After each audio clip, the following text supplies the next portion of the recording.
அனைவருக்கும் வணக்கம். இன்னைக்கு நம்ம சேனல்ல என்ன பார்க்க போறோம்னு பார்த்தீங்கன்னா, மார்ச் 3ஆம் தேதி மிக கொடூரமான சந்திர கிரகணமானது வருதுங்க. இந்த சந்திர கிரகணத்துக்கு பிறகு ஒவ்வொரு ராசி நேயர்களுக்கும் ஏற்படக்கூடிய மாற்றங்கள் என்னென்ன அப்படிங்கிறத நாம இந்த வீடியோ மூலம் பார்த்து தெரிந்து கொள்ளலாம். அதே போல இந்த சந்திர கிரகணம் அப்படின்னா என்ன, இந்த கிரகணம் எந்த நேரத்தில் தொடங்கி எந்த நேரத்தில் முடிவடைது அப்படின்ற தகவலையும் நாம தெரிந்து கொள்ளலாம். இந்த சந்திர கிரகணத்துடைய தாக்கத்தால் கடகராசி நேயர்களுக்கு ஏற்படக்கூடிய விபரீத மாற்றங்கள் என்னென்ன அப்படிங்கிறத நாம் தெரிந்து கொள்ளலாம்.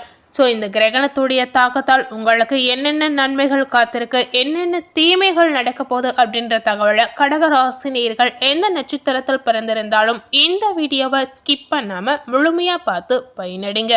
கண்டிப்பாக கடக ராசி நேயர்களுக்கு இந்த வீடியோ ரொம்பவே ஒரு பயனுள்ள வீடியோவா இருக்கலாம். இந்த சந்திர கிரகணம் பார்த்தீங்கன்னா இந்த வருடத்தில் வரக்கூடிய முதல் சந்திர கிரகணம் அப்படின்னு நம்ம சொல்லலாம். அதாவது வானில் தோன்றக்கூடிய இரத்த நிலவாக நாம இதை பார்க்கலாம் அப்படின்னு சொல்லப்படுது. இந்த சந்திர கிரகணம் அப்படின்னா என்னன்னு பார்த்தீங்கன்னா, பூமி பார்த்தீங்கன்னா சூரியனுக்கும் சந்திரனுக்கும் நேர்கோட்டில் வரும்போது பூமியின் நிழல் சந்திரனை மறைப்பதால் இந்த கிரகணம் ஏற்படுது அப்படின்னு நம்ம சொல்லலாம். இந்த கிரகணத்தின் போது சந்திரன் பார்த்தீங்கன்னா அடர் சிவப்பு நிறத்தில் காட்சியளிப்பதாக சொல்றாங்க. இதனால இதனை இரத்த நிலவு அப்படின்னு நாம அழைக்கலாம். முழு கிரகண நிலை எப்படி இருக்கு அப்படின்னு பார்த்தீங்கன்னா சுமார் 58 நிமிடங்கள் நீடிப்பதாக சொல்லப்படுது. இது இந்திய நேரப்படி பார்த்தீங்கன்னா மாலை வேளையில் நிகழப்படுவதாக சொல்லலாங்க. இந்தியாவில் இந்த சந்திரன் உதிக்கும் போதே கிரகணம் தொடங்கி விடுவதால் நாட்டில் பெரும்பாலான பகுதிகளில் பார்த்தீங்கன்னா கிரகணத்தின் இறுதி நிலையை மட்டுமே பார்க்க முடியும் அப்படின்னு சொல்லப்படுது. மாலை நேரத்தில் பார்த்தீங்கன்னா 4:58 மணிக்கு தொடங்கும் நிழல் கிரகணம் முழு கிரகணமாக மாறலாம். அதே போல மாலை 5:32 மணிக்கு பார்த்தீங்கன்னா முழு கிரகணம் முடிவுக்கு வருவதாக சொல்லப்படுது. இரவு 7:53 மணிக்கு பார்த்தீங்கன்னா கிரகணம் முழுவதுமாக முடிவுக்கு வருவதாக சொல்லலாங்க. இந்தியாவில் பெரும்பாலான பகுதிகளில் சந்திரன் உதிக்கும் போது இந்த நிகழ்வு கண்டிப்பா ஏற்படும். இது இந்தியாவில் நன்றாக நம்ம பார்க்கலாம் அப்படின்னு சொல்லப்படுது. மாலை நேரத்தில் குறிப்பாக பார்த்தீங்கன்னா 5:10 முதல் 5:25 நிமிடம் இந்த மணிக்குள் பார்க்கும் பொழுது கிரகணத்தின் உச்சகட்ட நிலையை நாம தெளிவாக பார்க்கலாம் அப்படின்னு சொல்லலாம். சூரிய கிரகணத்தை பார்ப்பது போலவே இந்த சந்திர கிரகணத்தையும் நிச்சயமா நம்ம பார்க்கலாம். சூரிய கிரகணத்தை பார்க்கும் பொழுது கண்ணாடி அணிந்து கொண்டு நம்ம பார்ப்போங்க. ஆனா இந்த சந்திர கிரகணத்தை நாம வெறும் கண்களால் மட்டுமே பார்த்து காணலாம். இதனால நமக்கு எந்தவித ஒரு பாதிப்பும் நிச்சயமா ஏற்படாது. ஸோ இந்த சந்திர கிரகணம் அப்படின்னா என்ன, எந்த நேரத்தில் தோன்றி எந்த நேரத்தில் மறையுது அப்படின்ற தகவலை நாம் தெரிந்திருப்போம். அதே போல இதனை தொடர்ந்து இந்த சந்திர கிரகணத்துடைய தாக்கத்தால் கடகராசி நேயர்களுக்கு ஏற்படக்கூடிய அற்புதமான மாற்றங்கள் என்னென்ன, எந்த மாற்றத்தால் கடகராசி நேயர்கள் எந்த மாதிரி விளைவுகளை நீங்க கண்கூடா பார்க்க போறீங்க அப்படிங்கிறத நாம தெளிவாக பார்க்கலாம். பொதுவாகவே கடகராசி நேயர்கள் கவலைகளை வெளிக்காட்டாமல் எப்போதும் சிரித்த முகத்துடன் இருக்கக்கூடிய ஒரு அற்புதமான குணம் படைத்த நபர் அப்படின்னு நாம உங்களை சொல்லலாம்.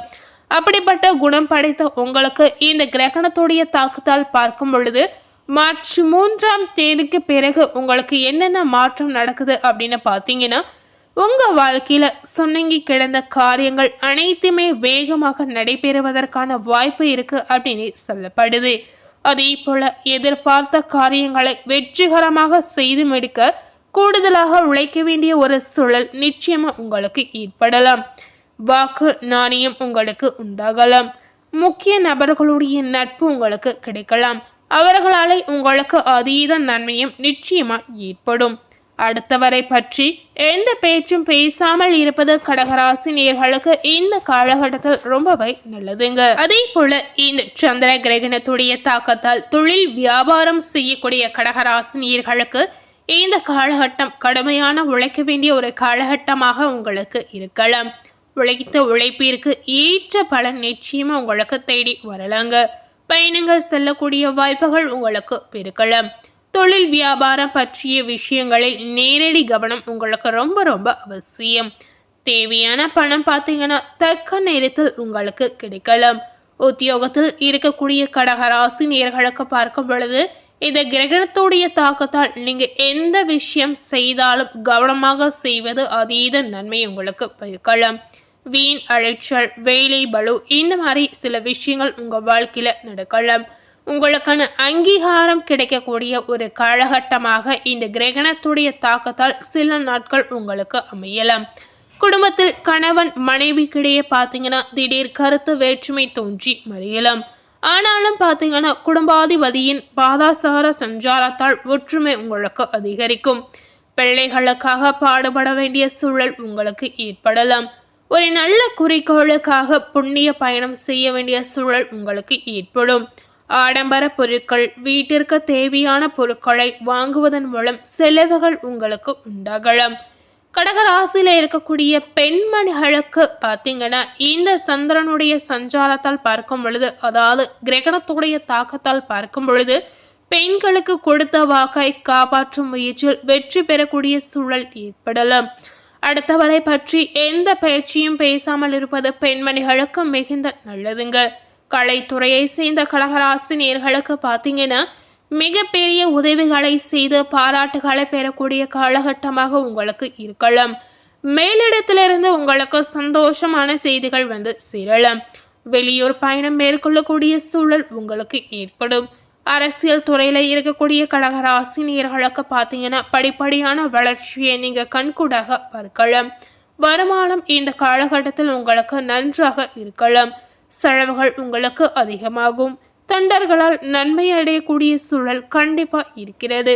புதிய வாகனங்களை வாங்கக்கூடிய வாய்ப்புகளும் உங்களுக்கு கிடைக்கலாம். வாழ்க்கையில பார்த்தீங்கன்னா மேன்மை அடைய கூடுதல் கவனத்துடன் உழைப்பது உங்களுக்கு ரொம்ப ரொம்ப அவசியம். கடகராசியில இருக்கக்கூடிய மாணவ மணிகளுக்கு இந்த கிரகணத்துடைய தாக்கத்தால் பார்க்கும் பொழுது மாணவர்களுக்கு கல்வி தொடர்பான விஷயங்களில் நேரடியாக கவனம் செலுத்துவது ரொம்ப ரொம்ப அவசியம். பாடங்களில் பார்த்தீங்கன்னா சந்தேகங்களை உடனுக்குடன் போக்கிக் கொள்ள ஆசிரியர் உங்களுக்கு உதவியாக இருப்பார்கள். தகுந்த நேரத்தில் மாணவர்களுக்கு உதவி கிடைக்கக்கூடிய ஒரு காலகட்டமாக இனி வரக்கூடிய நாட்கள் உங்களுக்கு நிச்சயமா இருக்கலாம். இந்த சந்திர கிரகணத்துடைய தாக்கத்தால் கடகராசி நேயர்களுக்கு அதீத நன்மை வரக்கூடிய காலகட்டங்களில் காத்திருக்கு அப்படின்னு நம்ம சொல்லலாம். இந்த மார்ச் 3ஆம் தேதிக்கு பிறகு கிரகணத்துடைய தாக்கத்தால் நடக்கக்கூடிய நிகழ்வுகள் என்னென்ன அப்படிங்கிறத பார்த்திருப்போம். மேலும் இதனை தொடர்ந்து சந்திர கிரகணம் நடக்கும் பொழுது, அதாவது கிரகணத்தின் போது கடைபிடிக்கக்கூடிய சில வழிமுறைகள் என்னென்ன அப்படிங்கிறத நாம தெரிந்து கொள்ளலாம். மார்ச் 3ஆம் தேதி அன்று இந்த சந்திர கிரகணமானது நிகழப்போது இந்த கிரகணத்தின் போது கடைபிடிக்கக்கூடிய சில முக்கியமான விஷயங்கள் என்னென்ன அப்படிங்கிறத கண்டிப்பா நம்ம தெரிந்து கொள்ளலாம். கிரகணம் தொடங்குவதற்கு 2 மணி நேரத்திற்கு முன்னதாகவே நம்ம எந்த உணவையும் சாப்பிடவே கூடாதுங்க. குறிப்பாக கர்ப்பிணி பெண்களாக இருந்தீங்கன்னா வீட்டை விட்டு வெளியே செல்லக்கூடாதுங்க. கோவில்கள் அனைத்தும் கிரகணத்தின் போது சாத்தப்பட்டிருப்பது ரொம்ப ரொம்ப அவசியம். அதே போல உணவுகள் ஏற்கனவே தயாரித்து வைத்திருந்தீங்கன்னா இந்த மாதிரி உணவுகளில் நீங்க தர்பை புல்லினை போட்டு வைப்பது ரொம்ப ரொம்ப முக்கியம். இந்த கிரகணத்தின் போது நவ கிரக துதியை நீங்க படிக்க செய்யலாம். அதே போலவே சந்திர கிரகணத்துக்கான துதி உங்களுக்கு தெரிந்தால் நிச்சயமா இதனை நீங்க படிக்க செய்யலாம். கிரகணம் முழுதும் முடிந்ததும் பார்த்தீங்கன்னா குளித்துவிட்டு நீங்க ஆலய தரிசனம் நிச்சயமா மேற்கொள்ளலாம்.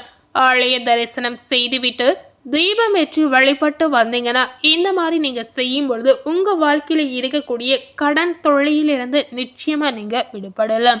அதே போலவே கிரகணம் முடிந்ததும் பித்ருகளுக்கு தர்ப்பணம் செய்யணும் அப்படின்னு நினைச்சீங்கன்னா நிச்சயமா செய்யலாம். ஆலய தரிசனம் மேற்கொண்ட பிறகு உணவுகளை நீங்க உட்கொள்வது ரொம்ப ரொம்ப அவசியம். இந்த சந்திர கிரகண காலத்தில் வீட்டில் இறந்த படைய இறைவனை துதித்து இறைவனுடைய பாடல்களை நீங்க படிக்க செய்யலாம். கிரகணம் முடிந்ததும் ஆலய வழிபாடு செய்வது இன்னும் உங்களுக்கு சிறப்புகளை அள்ளி கொடுக்கும் அப்படின்னு சொல்லப்படுது.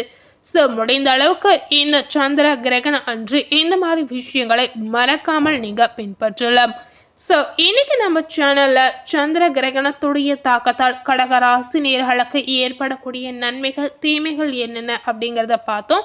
அதே போல சந்திர கிரகணம் எந்த நேரத்துல தோன்றி எந்த நேரத்துல மறையும் அப்படின்ற தகவலையும் நாம தெரிந்திருப்போம்.